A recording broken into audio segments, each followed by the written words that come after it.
Welcome everybody to our YouTube channel Study Apa with Rishi. Guys, India is largest democracy in the world and question is what makes us a true democracy. अगर आपको देखना है कि कोई भी country कितना democratic है, उसकी वैल्यू कितनी डेमोक्रेटिक है, तो आपको उनकी कॉन्स्टिट्यूशन, उनके संविधान में जाकर देखना होगा कि वो अपने सिटीजन्स को कितने राइट देते हैं, उनके सिटीजन्स कितने राइट एक्सरसाइज करते हैं। अगर हम इंडियन पर्सपेक्टिव से बात करें, हमारी इंडियन कॉन्स्टिट्यूशन हमें ample amount of fundamental right देती है, जिसे हम फंडामेंटल राइट है, डेमोक्रेटिक राइट है और लीगल राइट है, जिसे हम एंजॉय करते हैं और जो हमें एक ट्रू डेमोक्रेसी बनाती है। गाइज, इसी बीच में काफी डिस्प्यूट्स होते हैं हमारी राइट्स को लेके, जो हमारी कोर्ट, जो हमारी सुप्रीम कोर्ट है, जो हाईएस्ट कोर्ट ऑफ अपील है, वो सुनती है। और एक आपकी डिस्प्यूट्स को अगर सुना जाए, वो भी एक राइट के अंदर आता है। तो अभी एक रिसेंट टॉपिक, एक रिसेंट राइट के बारे में बात करेंगे, जो आर्टिकल 19 हमारी कॉन्स्टिट्यूशन की आर्टिकल 19 जो हमें फ्री स्पीच एंड एक्सप्रेशन की बात करती है। मन कहने का मतलब है कि आप कोई भी मैटर में अपनी पर्सपेक्टिव, अपनी बात रख सकते हैं, ओपनली अपनी बात को एडवर्टाइज कर सकते हैं। इसी बीच हम देखेंगे कि अभी कंटेम्प्ट ऑफ कोर्ट की बात आई थी, जिसमें हम प्रशांत भूषण, एक सीनियर लॉयर एंड एक्टिविस्ट हैं सुप्रीम कोर्ट के, उन पे कंटेम्प्ट ऑफ कोर्ट लगा था। गाइस, जो हमारी पिछले वीडियोस आप अगर नहीं देखें तो आप जाके वो वीडियोस देखें, आप कंटेम्प्ट ऑफ कोर्ट के बारे में जाएंगे और क्या इश्यूज है उसके बारे में आप जान पाएंगे। अभी की तो अभी हम देखेंगे इस कॉन्टेक्स्ट में कि जो हमारी सुप्रीम कोर्ट है, जो कंटेम्प्ट ऑफ कोर्ट केस था, उसमें क्या वर्डिक्ट दिए हैं। तो देखो, सुप्रीम कोर्ट ने प्रशांत भूषण पे ₹1 का फाइन लगाया है। तो एक जो बहुत मामूली फाइन है, एक तरह से एक डायरेक्शन है, कहने का मतलब है कि आप अगली बार ऐसी गलती ना करें। तो अगर आप ₹1 का जो फाइन है, अगर वो नहीं देते हैं तो क्या कॉन्सिक्वेंसेस हो सकते हैं। तो उनको 3 मंथ का जेल हो सकता है और 3 इयर्स डिबार किया जा सकता है लॉ के प्रैक्टिस से। वो 3 साल तक लॉ प्रैक्टिस नहीं कर सकते। तो गाइस देखो, हम एक लेमन की लैंग्वेज में समझने की कोशिश करेंगे ये होता कैसे है, क्योंकि हमारे टारगेट ऑडियंस हमारे सारे हैं। अगर आप जानना चाहते हैं कि हमारे जो लॉ है, हमारी जो जुडिशियरी है, वो काम कैसे करती है, तो बिल्कुल ध्यान से समझें कि अगर आप किसी कोर्ट में गए और आपने कोई केस फाइल किया, अगर आपको उसके जजमेंट से आप सेटिस्फाई नहीं है तो आप हायर कोर्ट में जाते हो, आप वहां अपील करते हो। तो जैसे हम सुप्रीम कोर्ट की बात करेंगे, तो supreme court highest court of appeal है। कहने का मतलब आप सुप्रीम कोर्ट से आगे नहीं जा सकते, है ना। आपको पता होगा कि 3 टायर में हमारी जुडिशरी काम करती है, जो सुप्रीम कोर्ट है, हाई कोर्ट है और फिर उससे सबऑर्डिनेट कोर्ट्स होते हैं। तो जो हमारी सुप्रीम कोर्ट है, वो हाईएस्ट कोर्ट ऑफ अपील होती है। अगर आप इनके कोई भी जजमेंट से सेटिस्फाइड नहीं है, तो आप एक रिव्यू पिटीशन दायर कर सकते हैं, जिसका हिंदी मतलब होता है पुनर्विचार याचिका। आप कोर्ट को रिक्वेस्ट कर सकते हैं कि आपने जो जजमेंट दिया है, आप उस पर पुनर्विचार करें, आप फिर से उसकी रिव्यू करें।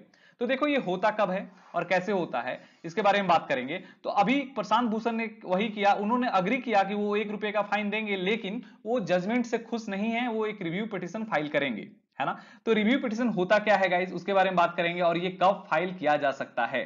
तो देखो, आपको ये पता होगा कि कोई भी जजमेंट जब सुप्रीम कोर्ट देती है, तो वो बाइंडिंग होता है बाकी सारे कोर्ट्स में। कहने का मतलब वो हाई कोर्ट्स को लेके बात करो, या आप सुप्रीम कोर्ट के लिए, सॉरी, सबऑर्डिनेट कोर्ट्स के लेके बात करो, या सुप्रीम कोर्ट उसको अपनी रेफरेंस में लेके बाकी केसेस में उसके उसके रेफरेंस से वो जजमेंट दे सकती है ना। आप समझ रहे हो, ये बेसिक है। तो इनको जो पावर कहां से मिलता है, ये जो रिव्यू पिटिशन की बात करेंगे, वो पावर कहां से मिलता है। तो हमारी जो आर्टिकल 137 है, जो हमारी कॉन्स्टिट्यूशन की, वो उनको इंपावर करती है रिव्यू करने के लिए अपनी खुद की डिसीजन को, है ना। तो आगे देखेंगे, ये पुनर्विचार याचिका है, इसकी स्कोप क्या है, ये रिव्यू पिटिशन के स्कोप क्या है, कब ये हो सकता है। तो देखो, जब कोर्ट ये सोचता है कि देखो अल्टीमेट पर्पस क्या है कोर्ट का, हमें जस्टिस डिलीवर करना, जस्टिस प्रोवाइड करना, है ना। तो जस्टिस प्रोवाइड करने के बीच में अगर कोई गलती होती है कोर्ट से, तो कोर्ट उसको रिव्यू करता है, कोर्ट उसको पुनर्विचार करता है। वो गलती किस तरीके का हो सकती है, तो देखो 3 तरीके की गलती हो सकती है। अगर आप किसी केस को सुन रहे हो, तब तक वो फैक्ट वहां नहीं आया हो, कहने का मतलब अगर आप जजमेंट दे दिए हो, उसके बाद वो फैक्ट अपीयर हुआ हो, है ना। अगर आपको रिकॉर्ड में रखने में कोई मिस्टेक हुआ हो, आप रिकॉर्ड अच्छे से नहीं रखे हो, जिसके कारण आपकी जो जजमेंट है वो इफेक्टेड हुई हो, प्रभावित हुई हो। और तीसरा रीजन कुछ और भी हो सकता है, अदर रीजन जो एक कोर्ट के डिस्क्रिप्शन पे डिपेंड करता है कि वो इसको रिव्यू पिटिशन पे डालें या ना डालें, है ना। वो इसको रिव्यू पिटिशन के रूप में एक्सेप्ट करें या ना करें। तो देखो, एक और बात है कि जो कोर्ट जो रिव्यू पिटिशन लेता है जिस केस का, उसमें कोई नए केसेस नहीं आते हैं, कोई नए केसेस को फाइल नहीं किया जाता है। अपने ही जो केसेस में जो जजमेंट है, उसी पे उसके करेक्शन पे जो मिस्टेक है वो करेक्ट किया जाता है। ये इस कोशिश किया जाता है कि मिसकैरेज ऑफ जस्टिस ना हो। या टाइम ये इसीलिए बोला जाता है कि हमारी जुडिशरी इतनी स्लो है क्योंकि हमारी अल्टीमेट पर्पस ये है कि हम अब जो जस्टिस को सर्व करें। तो जस्टिस के सर्व करने में हो सकता है कि टाइम लगे, अल्टीमेट टाइम लेट हो, लेकिन हम उसको एक जो उसकी वास्तविकता है, उसकी जो फाइनल जजमेंट है वहां तक उसको पहुंचाएं। तो गाइज देखो, रिव्यू पिटिशन को फाइल कैसे कर सकते हैं, ये इंपॉर्टेंट क्वेश्चन है कि how can you file review petition.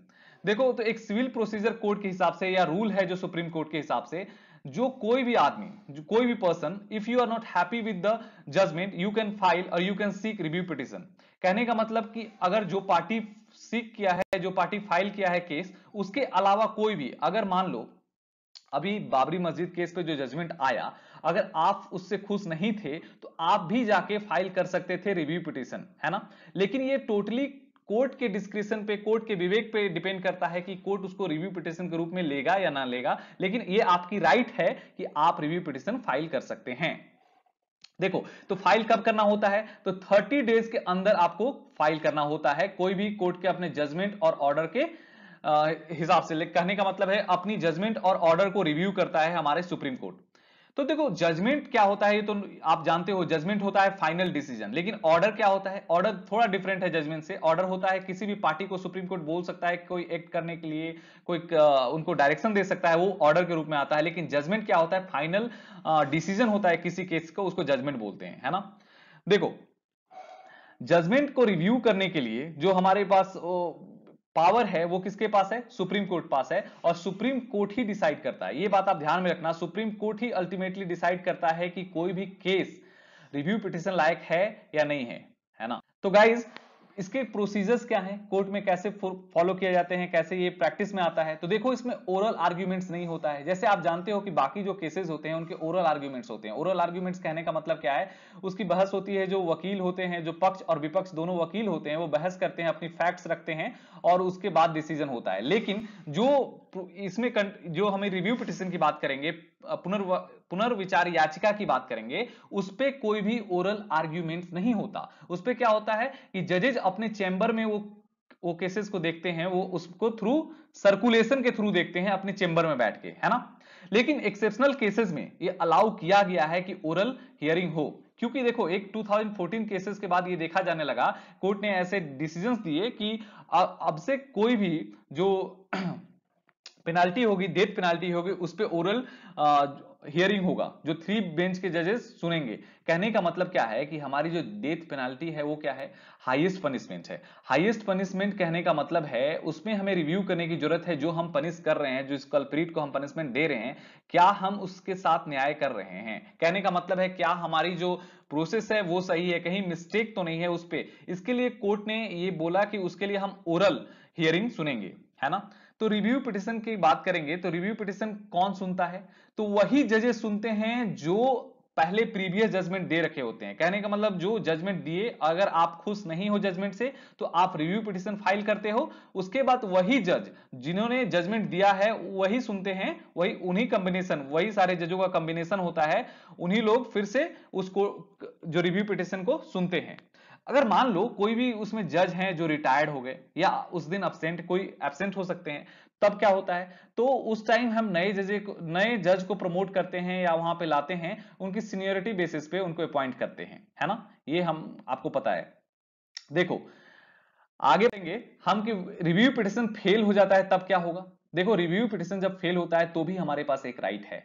एक राइट कहां से आई, तो एक केस था, रूपा हुरा वर्सेस अशोक हुरा केस था, 2002 में था। उस टाइम एक क्यूरेटिव पिटिशन के नाम से एक राइट मिला हमें, जो हमें यह बताता है कि अगर आपकी रिव्यू पिटिशन खारिज हो जाए, कहने का मतलब रिव्यू पिटिशन फेल हो जाए, तो आपको एक और राइट मिलता है, आपको खुद से बचने का, आपको अपने राइट प्रोटेक्ट करने का, वो है क्यूरेटिव पिटिशन।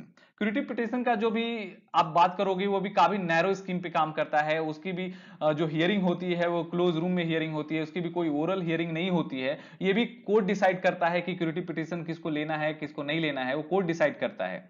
तो कुछ स्टैटिक पार्ट देखेंगे, कुछ फैक्ट्स देखेंगे।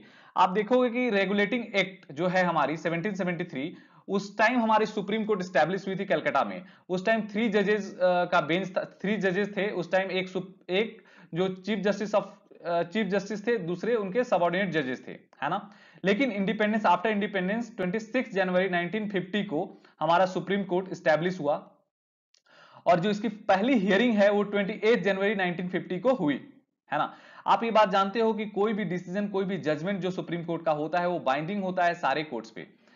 और जो जुडिशियल, अब हमारी जो सुप्रीम कोर्ट है उसको एक और पावर है, वो है जुडिशियल रिव्यू का। जुडिशियल रिव्यू का मतलब क्या है गाइस, कोई भी अगर एक्ट है, कोई भी रूल जो है वो अगर बनाए जाएंगे जो एग्जीक्यूटिव और लेजिस्लेटिव के द्वारा, वो हमारे सुप्रीम कोर्ट के जुडिशियल रिव्यू के अंतर्गत आएंगे। कहने का मतलब क्या है कि सुप्रीम कोर्ट ये चेक करेगा कि वो जो लॉ है और जो एक्ट बन रहा है क्या वो हमारी राइट्स को इन्फ्रिंज कर रहा है कि नहीं। क्या वो अगर राइट्स को इन्फ्रिंज करता है तो वो जो हमारी एक्ट होगी वो वॉइड हो जाएगी और वो एक्ट वहीं से ड्रॉप आउट हो जाएगी, स्क्रैप हो जाएगी, है ना। तो आर्टिकल 129 क्या बताता है, जो हम पिछले वीडियोस में देख चुके हैं, कंटेम्प्ट ऑफ कोर्ट। अगर आपने नहीं देखा है तो वीडियोस को जाएं और मैंने अगली वीडियोस में आप देख सकते हैं। देखो, अभी के जो चीफ जस्टिस ऑफ इंडिया है वो शरद अरविंद बोबड़े हैं, जो 47th chief justice of India हैं। तो गाइज अभी हम लोगों ने देखा कि रिव्यू पिटिशन क्या है, कंटेम्प्ट ऑफ कोर्ट क्या है। अगर आपको कोई भी क्वेरी या कोई भी डाउट है तो आप हमें कमेंट बॉक्स में कमेंट करें। Thank you very much guys, all the very best. Please subscribe, like and share.